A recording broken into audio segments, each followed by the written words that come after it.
గత 18 సంవత్సరాల శాసన మండలి చరిత్రలో ప్రజా సమస్యల పరిష్కారంలో పీడీఎఫ్ ఎమ్మెల్సీలు నిరంతర కృషి చేస్తున్నారని ఎమ్మెల్సీ ఇళ్ల వెంకటేశ్వరరావు తెలిపారు. అదే బాటలో పీడీఎఫ్ ఎమ్మెల్సీ అభ్యర్థి వీరరాఘవులు పనిచేస్తారని ఆయన చెప్పారు.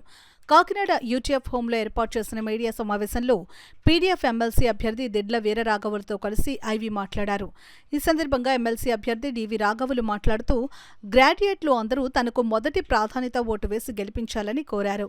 తనను గెలిపిస్తే శాసన మండలిలో ప్రజా సమస్యల పరిష్కారానికి కృషి చేస్తానని, ప్రశ్నించే గొంతుకగా ఉంటానని, ముఖ్యంగా నిరుద్యోగులకు ఉద్యోగాలు కల్పించే దిశగా ఉద్యోగ క్యాలెండర్ ప్రభుత్వంచే ప్రతి సంవత్సరం రిలీజ్ చేసే విధంగా ప్రయత్నం చేస్తానని చెప్పారు.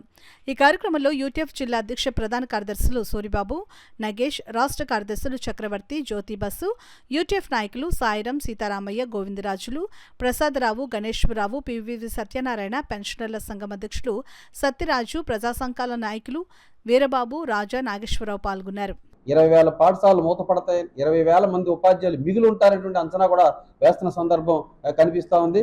ఈ ప్రక్రియ కరెక్ట్ కాదని చెప్పి ప్రభుత్వ విద్యను కాపాడాలి, డెవలప్ చేయాలి, అది ప్రజలందరికీ అందుబాటులో ఉచిత విద్య వచ్చే విధంగా ఆలోచించాలని దాని మీద శాసన మండలిలో ప్రస్తావన చేస్తాం. ఆ రకమైన నిర్ణయాల్ని, ఆ నియమాలను తయారు చేసే పద్ధతిలో తయారు చేస్తాం, మాట్లాడతాం. అదే సందర్భంలో ఈరోజు అంగన్వాడీ మహిళలు ఉన్నారు. 42 రోజులు సమ్మె చేశారు గత ప్రభుత్వం ఉన్నప్పుడు. కొన్ని హామీలు కూడా వచ్చినాయి, కానీ ప్రభుత్వం మారింది. ఈ ప్రభుత్వం వచ్చిన తర్వాత వారి జీతాలు పెంచేటువంటి ప్రక్రియలు కూడా ఏ విధమైనటువంటి చర్యలు తీసుకోకపోలేదు. వాటి మీద కూడా ప్రస్తావన చేసే ప్రయత్నం మేము శాసన మండలిలో చేసే ప్రయత్నం చేస్తాము. అదే సందర్భంలో సెక్రటరీ ఎంప్లాయీస్లు కూడా ఇవాళ గ్రామ సచివాలయంలో 11 మంది నియామకం జరిగింది ఏపీఎస్సీ ద్వారా. కానీ వారిని ఈ రోజు 6, 7, 8 జనాభా ప్రాతిపదికన తగ్గించాలని చెప్పే ప్రయత్నం కూడా జరుగుతూ ఉంది. ఇప్పటికే దానికి సంబంధించిన వాళ్ళు డిప్యూటేషన్ కూడా వేస్తున్న సందర్భం కూడా జరుగుతూ ఉంది. ఇది చాలా దుర్మార్గం. చాలా మంది దూర ప్రాంతాలకు వెళ్లాల్సిన అవసరం వస్తూ ఉంది. పూర్తి స్థాయిలో వాళ్ళందరికీ న్యాయం చేయాలని చెప్పేది కూడా డిమాండ్ చేస్తాం. మరో సందర్భం కూడా ఈరోజు వాలంటీర్ వ్యవస్థ ఉంది. ఆ వాలంటీర్ వ్యవస్థని తగ్గించమని చెప్పి 10,000 రూపాయలు జీతం ఇస్తామని చెప్పి సుమారు 2,40,000 మందికి ఏ విధమైనటువంటి జీవన విధానం లేకుండా వాళ్ళు రోడ్డు మీద పడ్డారు. 5 సంవత్సరాలు వాళ్ళందరూ కూడా ఏదో విధంగా కాస్తా కోస్తా జీవనాన్ని గడిపినటువంటి పరిస్థితి ఈ రోజు వారికి ఆ అవకాశం లేకుండా పోయింది. వాళ్ళు రోడ్డును పడ్డారు.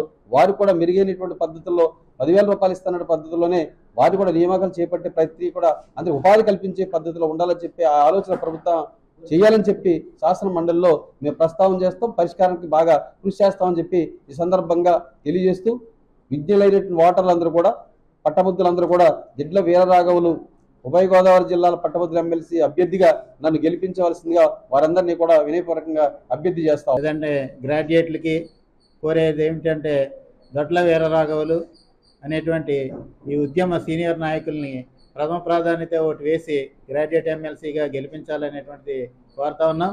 మరి యూటీఎఫ్ పక్షాన పూర్తిగా మద్దతు తెలియజేస్తూ ఉన్నాం. అట్లాగే మరి పీడీఎఫ్ నుండి యూటీఎఫ్ మద్దతుతో గెలిచినటువంటి ఎమ్మెల్సీలు గత 25 సంవత్సరాలుగా ఏం కృషి చేశారు అనేటువంటిది అందరికీ తెలిసినటువంటి విషయం. మరి ఈ రోజున ప్రజల సమస్యలు కానీ లేదనుకుంటే నిరుద్యోగుల సమస్యలు కానీ కౌన్సిల్లో ప్రస్తావన చేస్తున్నారు అని అంటే అది కేవలం పీడీఎఫ్ ఎమ్మెల్సీల ద్వారా మాత్రమే జరుగుతుంది. ఈ రోజున అసెంబ్లీ సమావేశాలు మనం చూస్తూ ఉన్నాం.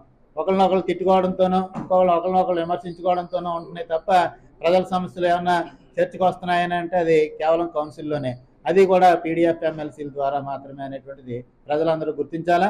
ఈ రోజున పీడీఎఫ్ నుంచి ఎవరు పోటీ చేస్తారో అనేటువంటి విధంగా ప్రజలందరూ ఎదురు చూస్తూ ఉన్నారు. మరి గతంలో మా జిల్లా నుంచి ఉన్నటువంటి ఐ వెంకటేశ్వరరావు గారు, అట్లాగే గతంలో రామ్ సూర్యారావు గారు, అట్లాగే ప్రస్తుతం షేక్ షాబ్జీ గారు, ప్రస్తుతం టీచర్ ఎమ్మెల్సీ ఉన్న గోపిమూర్తి గారు, వీళ్ళందరూ పనితీరుకి ధీటుగానే మరి వీరరాఘవులు గారు కూడా భవిష్యత్తులో పనిచేస్తారనేటువంటిది ఈ సందర్భంగా హామీ ఇస్తూ ఉన్నాం. మా విధానాలు ప్రభుత్వ విద్యారంగాన్ని కాపాడుకోవడం, ఇట్లా ప్రభుత్వ వైద్య రంగం, విద్యారంగం ప్రభుత్వం ఆధీనంలో ఉండాలనేటువంటిది బలంగా కోరుకునేటువంటి వ్యక్తులుగా మేము ఉన్నాం.